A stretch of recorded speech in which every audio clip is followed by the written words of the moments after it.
الحمد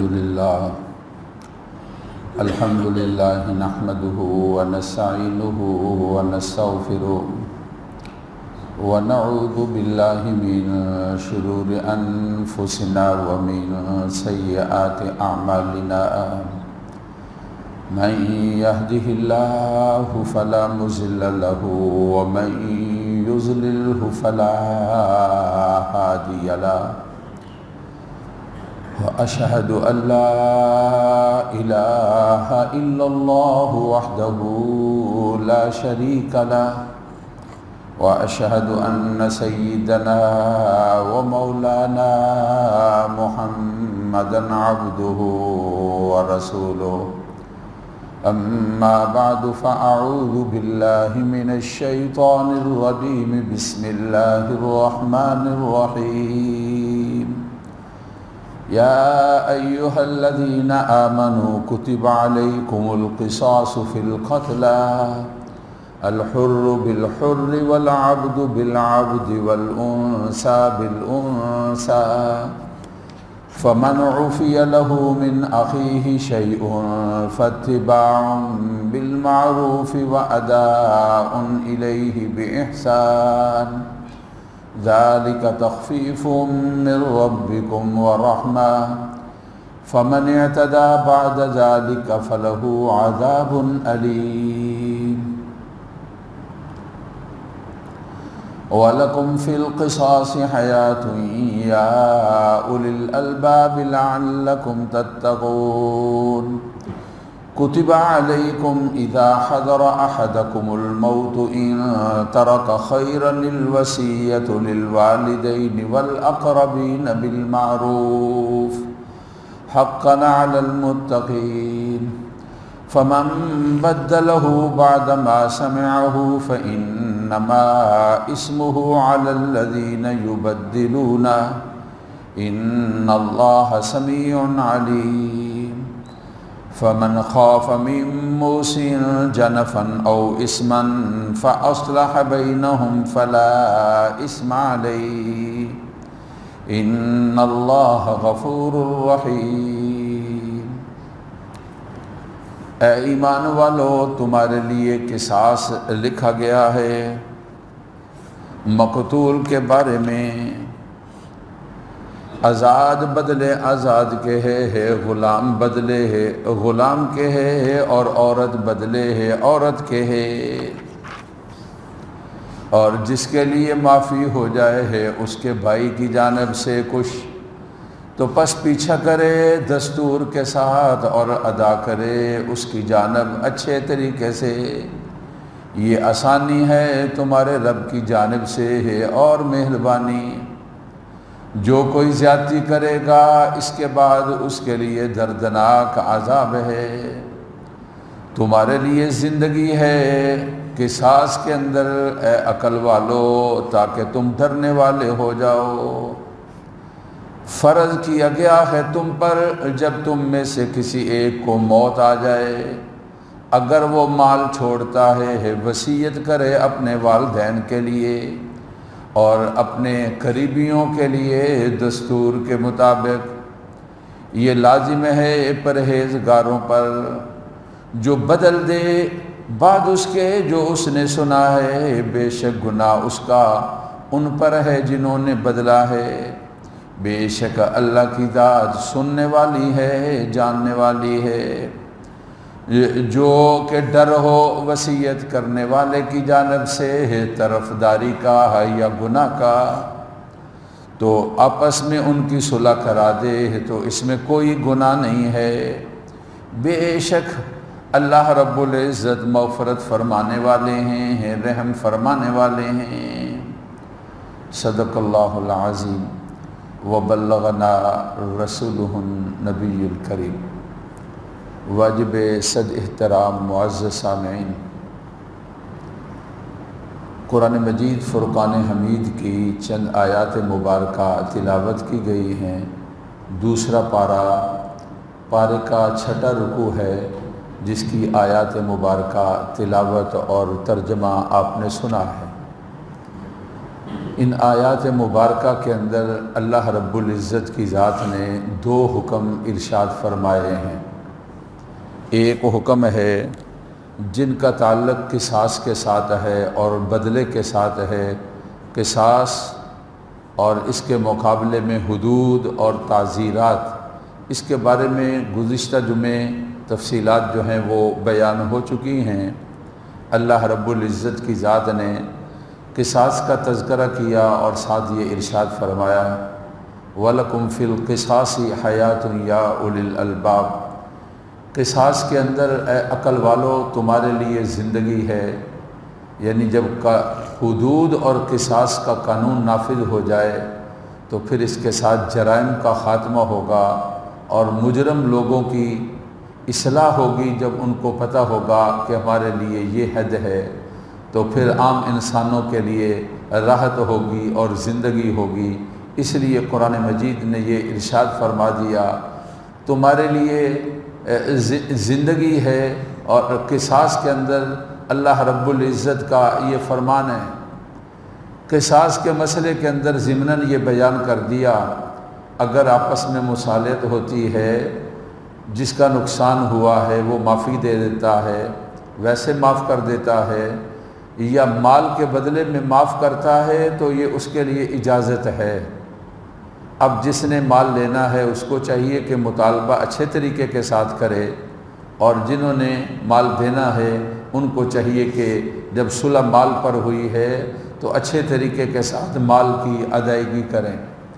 اور ساتھ یہ مسئلہ بیان کر دیا جس نے صلح کر لی لیکن اگر دل کے اندر اس کے میل ہے، دشمنی ہے، رنجش ہے، صلح کے باوجود اگر وہ آدمی دوسرے کا نقصان پہنچاتا ہے تو قرآن مجید کے اندر اللہ رب العزت کی ذات نے اس پر بڑے سخت الفاظ ارشاد فرمائے اور بڑی سخت جو ہے وہ وعید فَمَنِ اعْتَدَىٰ بَعْدَ ذَلِكَ فَلَهُ عَذَابٌ عَلِيمٌ، جو اس کے بعد زیادتی کرے گا، مصالحت ہو گئی، معاملات پرہ کے اندر، پنچایت کے اندر، عدالت کے اندر طے ہو گئے، لیکن داؤ میں ہے، اندر سے اس نے بات کو ختم نہیں کیا، تو قرآن مجید نے فرمایا اس کے لیے دردناک قسم کا عذاب ہے، جو اپنے دل کو صاف نہیں کرتا ہے اور اپنے دل کے اندر رنجش رکھتا ہے اور اپنے دل کے اندر دشمنی رکھتا ہے، اور پھر اس کے بدلے کے اندر پھر آ کر وہ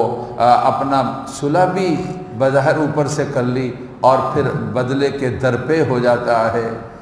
بدلہ لینا، میں نے گزشتہ جمعے بیان کیا تھا، بدلہ لینا اس کا ایک ہی طریقہ ہے، قانون کے مطابق عدالت کے ذریعے سے رابطہ کرے اور عدالت کے ذریعے سے مجرم کو پکڑائے اور پھر اس پر عدالت کے ذریعے سے جو فیصلہ نافذ ہو اس فیصلے کو کرے۔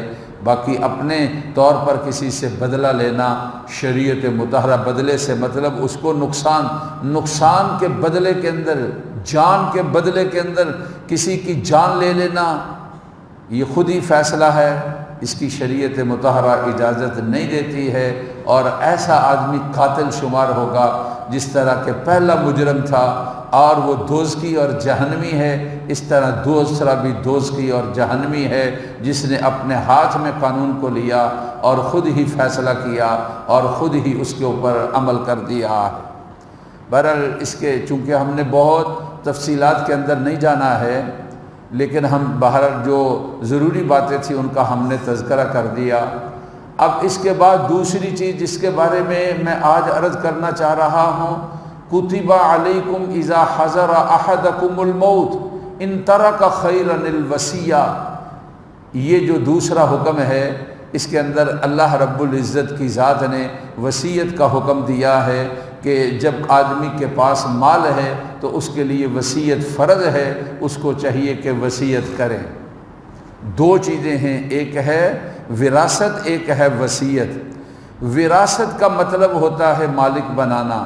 عام طور پر وراثت مرنے کے بعد جو آدمی دولت اور مال کا مالک بنتا ہے اس کو وراثت کہا جاتا ہے۔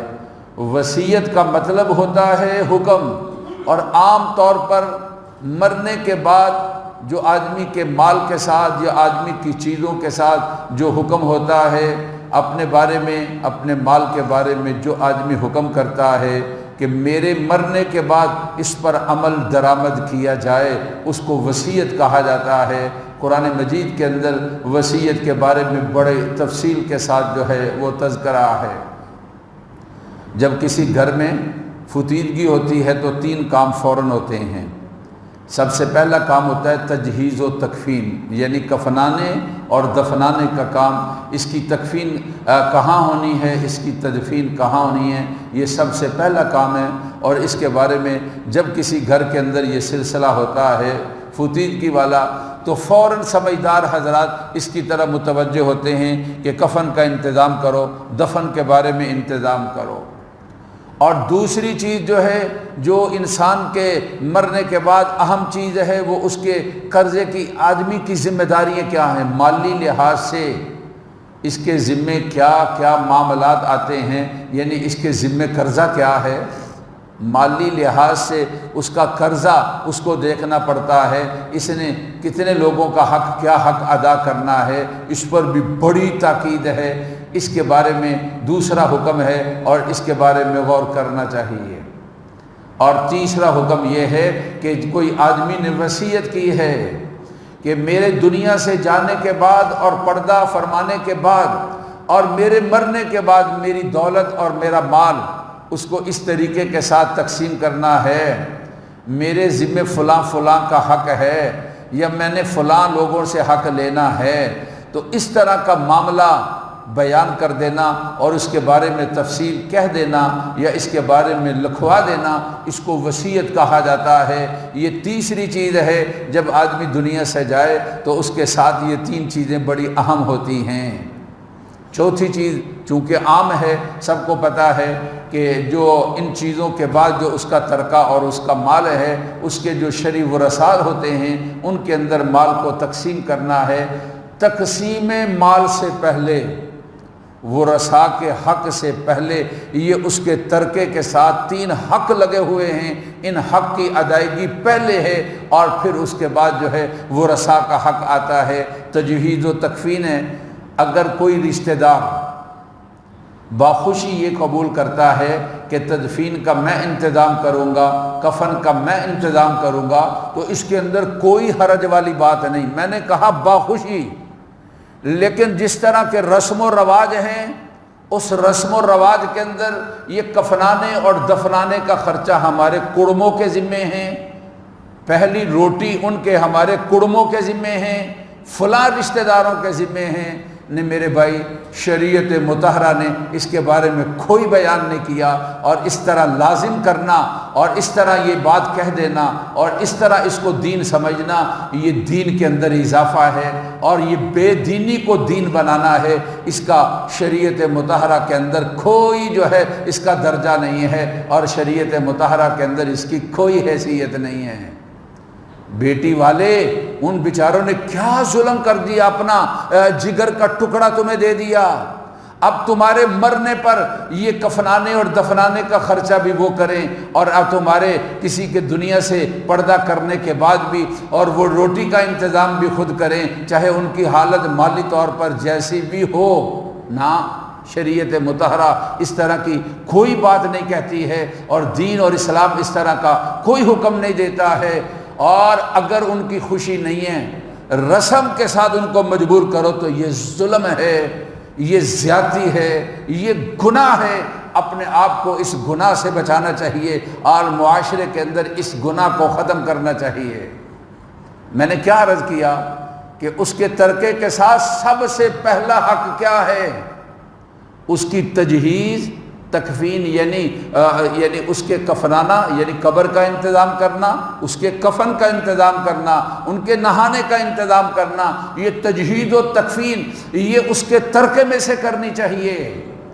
لیکن میں نے عرض کیا کہ اگر کوئی رشتہ دار یا دوست اپنی خوشی کے ساتھ، لازم نہیں اپنی خوشی کے ساتھ وہ کفن لے آتا ہے، اپنی خوشی کے ساتھ وہ گورکن کو خرچہ دے دیتا ہے، اپنی خوشی کے ساتھ دفنانے کے بارے میں جن چیزوں کی چٹائی ہے یا وہ جو پھٹے وغیرہ ہوتے ہیں جن چیزوں کی ضرورت ہے وہ خود اس کو لے آتا ہے خوشی کے ساتھ، یہ میرا بھائی تھا، یہ میرا دوست تھا، یہ میرا عزیز تھا، یا ذہن میں یہ ہے کہ یہ بیچارے اس کے ورثاء غریب ہیں، ان کے لیے یہ چیزیں بڑی مشکل ہوں گی، اور وہ انتظام کر دیتا ہے۔ یہ اجر ہے، یہ ثواب ہے، یہ درجہ ہے، یہ رتبہ ہے اور یہ مقام ہے، لیکن رسم کے لحاظ سے کسی پر لازم کرنا یہ گناہ ہے اور اس سے اپنے آپ کو بچانا چاہیے۔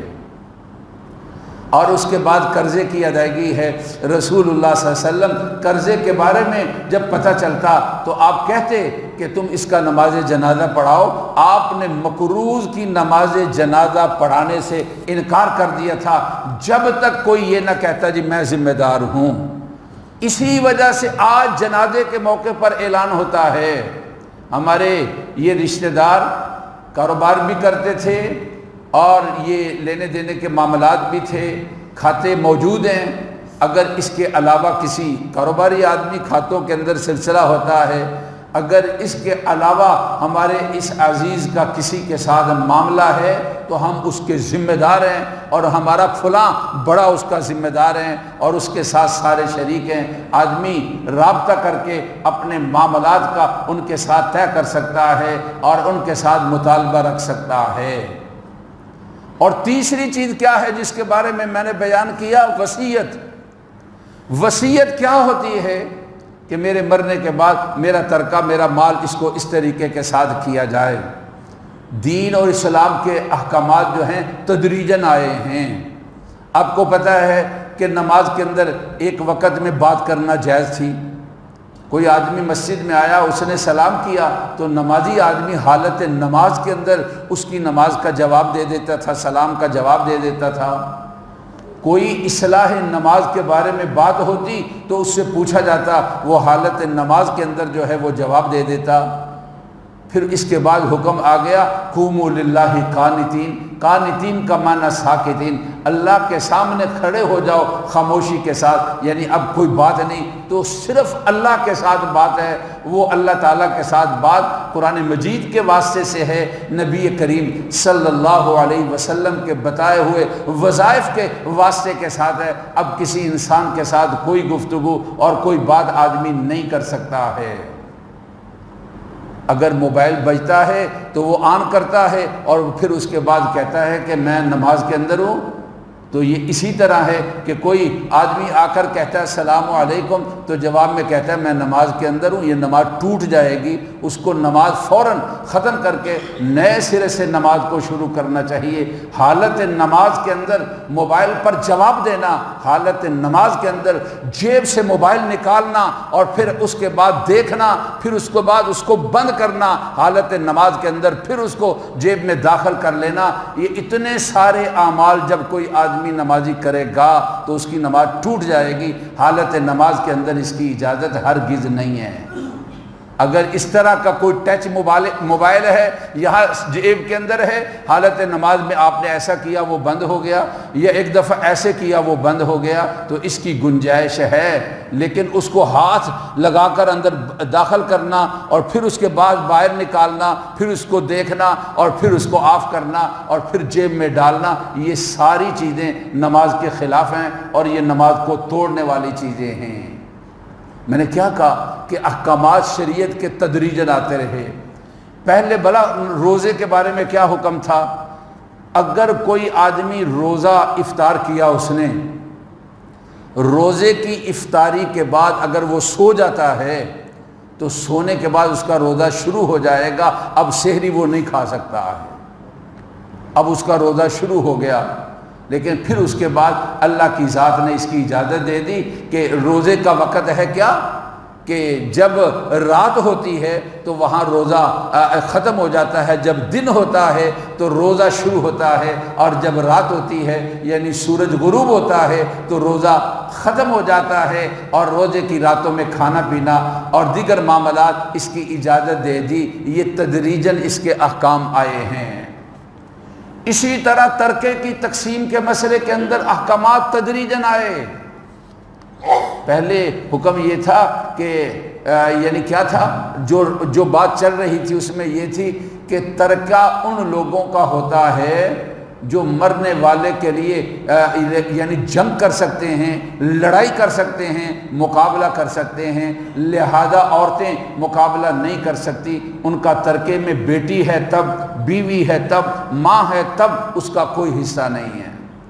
اور بیٹا اگر چھوٹا ہے، ظاہر ہے چھوٹا بچہ بھی کوئی مقابلہ نہیں کر سکتا، تو چھوٹے بچوں کا بھی ترکے کے اندر، فوت ہونے والے کے مال کے اندر اس کا کوئی حصہ نہیں ہے۔ اس طرح کا واقعہ پیش آیا تھا، رسول اللہ صلی اللہ علیہ وسلم نے کہہ دیا ابھی اس کے بارے میں کوئی حکم نہیں آیا، وہ چلے گئی عورت، تو قرآن کا حکم آ گیا کہ کیا للرجال نصیب مما ترک الوالدان والاقربون وللنساء نصیب مما ترک الوالدان والاقربون، مردوں کے لیے بھی حصہ ہے جو ان کے والدین نے چھوڑا یا قریبیوں نے، عورتوں کے لیے بھی حصہ ہے ان کے والدین نے چھوڑا یا قریبیوں نے، اور کہا مما قل منہ او کثر، چھوڑا ہوا مال چاہے تھوڑا ہے چاہے زیادہ ہے، یوصیکم اللہ فی اولادکم للذکر مثل حظ الانثیین، اللہ کا حکم ہے تمہارے لیے تمہاری اولاد کے بارے میں، اگر تم دنیا سے پردہ کر جاتے ہو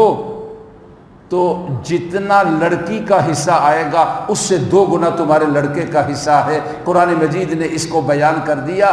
میں نے عرض کیا کہ احکامات تدریجاً آتے تھے، شروع میں بھلا کیا حکم تھا؟ یہ حکم آیا کیا کہ جو آدمی کی اولاد ہے اس کو ترکہ ملے گا، سارا ترکہ ملے گا اس کی اولاد کو۔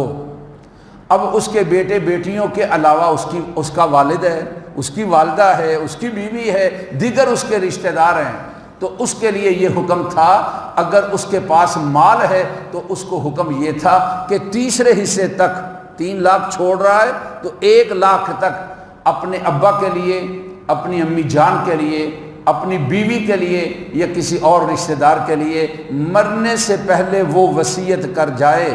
اور یہ وصیت لازم تھی، یہ وصیت فرض تھی، کیا کہ میرے ابا کو میرے مال میں سے اتنا دے دیا جائے، وہ تیسرے حصے میں سے صرف جو مال چھوڑا 3 لاکھ میں سے نہیں، وہ 3 لاکھ میں سے 1 لاکھ الگ کریں گے اور اس کے اندر وہ وصیت کرے گا تیسرے حصے کے اندر میرے ابا کو یہ دیا جائے اور میری امی جان کو یہ دیا جائے اور میری بیوی کو یہ دیا جائے یا میرے بہن بھائیوں کو یہ دیا جائے۔ یہ حکم تھا شروع کے اندر، جب تک ترکے کی تقسیم کے بارے میں تفصیلی احکامات نہیں آئے تھے۔ یہ جو تلاوت شدہ آیات مبارکہ ہیں اس کے اندر اللہ تعالیٰ کا فرمان ہے کتب علیکم اذا حضر احدکم الموت ان ترک خیرا الوصیۃ للوالدین والاقربین، کہا کہ اللہ نے فرض قرار دیا ہے اس آدمی کے لیے جو مال کو چھوڑتا ہے وہ وصیت کرے گا اپنے والدین کے لیے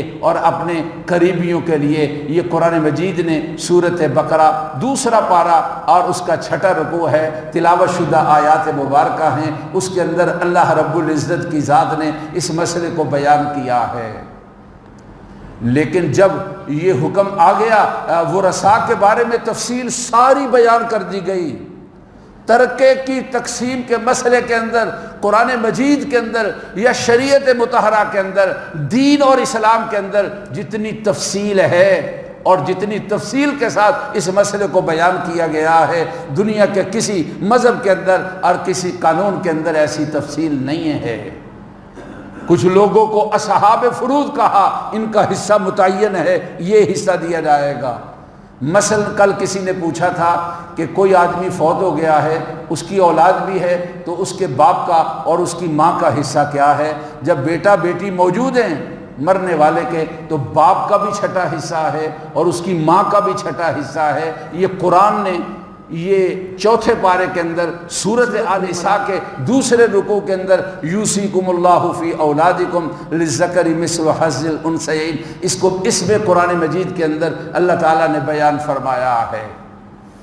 اگر بیٹا نہیں ہے صرف بیٹی ہے تو پھر اس کے لیے حکم یہ تھا کہ ماں کا 6 حصہ ہے اور باپ کا بھی 6 حصہ ہے، اور کوئی بیوی ہے تو اس کو دینے کے بعد اگر بچ جائے گا تو باپ کو 6 حصہ بھی ملے گا کیونکہ اس کا حصہ مقرر ہے اور بچا ہوا مال بھی ملے گا، اس کو اسبہ کہا جاتا ہے۔ تو باپ کی دو حیثیتیں بن جاتی ہیں، ایک اصحاب فروض میں سے اور دوسرا اسبہ ہونے کی حیثیت سے۔ قرآن مجید کے اندر اللہ تعالیٰ نے اس کو بیان کر دیا ہے۔ پھر انہوں نے مجھ سے پوچھا جی کہ بہن بھائی کا حصہ کیا ہوگا؟ بہن بھائیوں کا حصہ موجود ہے، قرآن کے اندر یہ بات موجود ہے۔ جب 4 لوگ موجود ہوں، یعنی 4 میں سے کوئی ایک موجود ہو، بیٹا موجود ہو یا پوتا موجود ہو، باپ موجود ہو یا دادا موجود ہو، ان 4 میں سے جب کوئی ایک موجود ہو، کوئی بھی بہن ہو، یعنی باپ کے لحاظ سے بھی ماں کے لحاظ سے بھی، اور اسی طریقے کے ساتھ ان میں سے کوئی بھی ہو، یا صرف باپ کے لحاظ سے یا صرف ماں کے لحاظ سے، بہن بھائیوں کے اندر یہ 3 رشتے آتے ہیں۔ ہر طرح کے بہن بھائی محروم ہو جاتے ہیں، بیٹے کی وجہ سے، پوتے کی وجہ سے، باپ کی وجہ سے، دادا کی وجہ سے۔ مجھ سے پوچھا کہ بہن بھائیوں کا کیا حصہ ہے، تو میں نے کہا اگر بیٹا موجود ہے جس طرح آپ کہہ رہے ہیں تو بہن کا بھی کوئی حصہ نہیں ہے، اور اس طرح بھائی کا بھی کوئی حصہ نہیں ہے۔ جب باپ موجود ہے جس طرح کہ آپ کہہ رہے ہیں تو بہن بھائیوں کا کوئی حصہ نہیں ہے۔ وصیت کے مسئلے کے اندر بھی اللہ رب العزت کی ذات نے بڑی تفصیل بیان کر دی۔ رسول اللہ صلی اللہ علیہ وسلم نے حجۃ الوداع کے موقع کے اوپر جب آپ نے خطبہ دیا اور جس کے اندر بڑے اہم احکامات آپ نے بیان کیے تھے، اس میں آپ نے یہ ارشاد فرمایا کہ اللہ کی ذات نے ترکے کی تقسیم کے بارے میں بڑی تفصیل کے ساتھ بیان کر دیا۔ اب اس بیان کے بعد اب یہ حکم نافذ ہے کہ لا وصیۃ لوارث، جو ورثاء میں سے ہے، جس کا حصہ ہے بطور وراثت کے، جس طرح باپ کا حصہ ہوتا ہے، ماں کا حصہ ہوتا ہے، بیٹے کا حصہ ہوتا ہے، بیٹی کا حصہ ہوتا ہے، بیوی کا حصہ ہوتا ہے، یہ جو لوگ جن کا حصہ ہوتا ہے، خاوند کا حصہ ہوتا ہے، یہ جو لوگ جن کا حصہ ہوتا ہے، فرمایا رسول اللہ صلی اللہ علیہ وسلم نے لا وصیۃ لوارث، وارث کے لیے کوئی وصیت نہیں ہے، الا یہ کہ سارے ورثاء، ابا نے کہا میرے جانے کے بعد یہ مال اس طرح تقسیم کر دیں، فلاں کو یہ مکان، یہ دکان، یہ فیکٹری، یہ پیسے، اتنے پیسے، یہ زیور فلاں کو دے دیا جائے۔ اگر سارے ورثاء اس پر راضی ہیں اور جوان ہیں، بالغ ہیں، سارے راضی ہیں، تو پھر اس کے اوپر عمل ہو سکتا ہے۔ لیکن اگر کوئی اعتراض کرتا ہے تو پھر آپ کا حکم ہے کیا؟ وارث کے لیے کوئی وصیت نہیں ہے۔ 6 طرح کے لوگ کبھی وراثت سے محروم نہیں ہوتے۔ کتنے جی؟ 6 لوگ وراثت سے کبھی محروم نہیں ہوتے۔ باپ کبھی محروم نہیں ہوتا ہے، ماں کبھی محروم نہیں ہوتی ہے، 2 خاوند کبھی محروم نہیں ہوتا، بیوی کبھی محروم نہیں ہوتی، بیٹا کبھی محروم نہیں ہوتا، بیٹی کبھی محروم نہیں ہوتی۔ یہ 6 وارث ایسے ہیں جن کو ترکے کے اندر ہر صورت کے اندر حصہ ملتا ہے۔ یہ حصہ اللہ کا مقرر شدہ ہے، اور کسی نے بہت بڑا اشتہار لگا دیا، کیا آگ نامہ، میں نے اپنے فلاں بیٹے کو اپنے ترکے سے آگ کر دیا ہے، جب مرے گا تو اس کے ترکے میں اس بیٹے کا بھی حصہ ہوگا، جس کا ساری اخباروں کے اندر اور سارے جگہوں پر اس نے اعلان کیا اور اشتہار کیا رہا۔ اس لیے کہ جو اللہ نے جن کا حصہ مقرر کر دیا، اب مرنے کے بعد اس کی کوئی حیثیت نہیں ہے کہ اس کے آگ کیا تھا یا نہیں کیا تھا۔ دنیا کے معاملات کے اندر کہ میرا بیٹا آگ ہے، یعنی یہ جو کاروبار کرے گا یہ ذمہ دار ہیں، کوئی آدمی میرے اوپر ذمہ داری نہ ڈالے، یہ ایک صورت تو ہو سکتی ہے۔ لیکن ترکے کے مسئلے کے اندر بیٹا، حتیٰ کہ اگر کسی کو دے کر فارغ کر دیا اور اپنے نام موجود ہے، اگر دنیا سے جائے گا تو قاعدے کے لحاظ سے اس آدمی کا بھی، اس بیٹے کا بھی پھر ترکے کے اندر حصہ ہوگا۔ اگر کوئی آدمی اس طرح کرنا چاہتا ہے تو پھر اس کو چاہیے کہ اپنے ترکے کو اور اپنی ملکیت کو اپنے سے ختم کر دے، جن کو دینا چاہتا ہے تقسیم کر دے، تو جس کو فارغ کیا ہے وہ فارغ ہوگا، وگرنہ اس کو ترکے میں سے حصہ ملے گا۔ قرآن مجید نے یہ جو حکم دیا تھا کہ اپنے والدین کے لیے یا اپنے قریبیوں کے لیے تم نے وصیت کرنی ہے، یہ اس صورت کے اندر تھا جب تک ترکے کی تقسیم کے تفصیلاً احکامات نہیں آئے تھے۔ جب ترکے کے تفصیلاً احکامات آ گئے کہ فلاں فلاں آدمی وارث ہے، عورتوں میں 8 طرح کی عورتیں وارث ہیں۔ کون سی؟ ماں بھی ترکے میں سے اس کو حصہ ملتا ہے، اور نانی دادی کو ملتا ہے، 2 ہو گئی، بیوی کو ملتا ہے، 3 ہو گئی، یہ 3 ہو گئی، اور 3 طرح کی بہنیں ہیں، سکی بہن، باپ والی بہن، اور اسی طریقے کے ساتھ ماں والی بہن، یہ 6 ہو گئے۔ اور یہ یعنی میں نے بتایا کہ یعنی اس طرح پھر یعنی ماں ہو گئی اور دادی ہو گئی، یہ 2 ہو گئے، اور پھر اس کے بعد بیوی ہو گئی، بیٹی ہو گئی اور پوتی ہو گئی، یہ 8 ہو گئے۔ بیٹی پوتی 2، 3 طرح کی بہنیں 5 اور 9، اور پھر اس کے بعد بیوی 8 طرح کی عورتیں ہیں جن کو حصہ ملتا ہے، اور پھر 4 طرح کے مرد ہیں جن کو حصہ ملتا ہے۔ کیا؟ بیٹا ہے، یعنی باپ ہے، دادا ہے، اور پھر اس کے ساتھ جو ہے وہ یہ ماں شریک بھائی ہے، اور اس کا یہ وہ لوگ ہیں جن کا حصہ قرآن مجید کے اندر اللہ تعالیٰ نے متعین کیا ہے۔ اور کچھ وہ لوگ ہیں جن کو حصہ ملتا ہے جن کے بارے میں حصہ مقرر نہیں کیا، ہاں یہ کہا کہ جن کا حصہ ہے ان کو دے دو، جو بچ جائے گا وہ باقی سارا ان کو ملے گا۔ ان میں سے بیٹا بھی آتا ہے اور ان میں سے دیگر کئی رشتہ دار بھی آتے ہیں۔ تو میں نے عرض کیا قرآن مجید کے اندر اللہ تعالیٰ نے یا ایھا الذین آمنوا کے ساتھ اپنے بہت سارے احکامات بیان کیے، تو یہاں پر تلاوت شدہ آیات مبارکہ کے اندر 2 حکم، ایک حکم کیا ہے؟ قصاص کے بارے میں، اور دوسرا حکم ہے وصیت کے بارے میں۔ اس کی کچھ وصیت والی کچھ مزید تفصیل بھی ہے، انشاءاللہ آئندہ جمعے ہوگی۔ اللہ تعالیٰ مجھے بھی اور آپ کو بھی دین کی سمجھ نصیب فرمائے، اور اللہ تعالیٰ ہر پریشانی اور آفت سے بچائے اور بیماروں کو صحت دے دے۔ ربنا تقبل منا انک انت السمیع العلیم۔ سنتے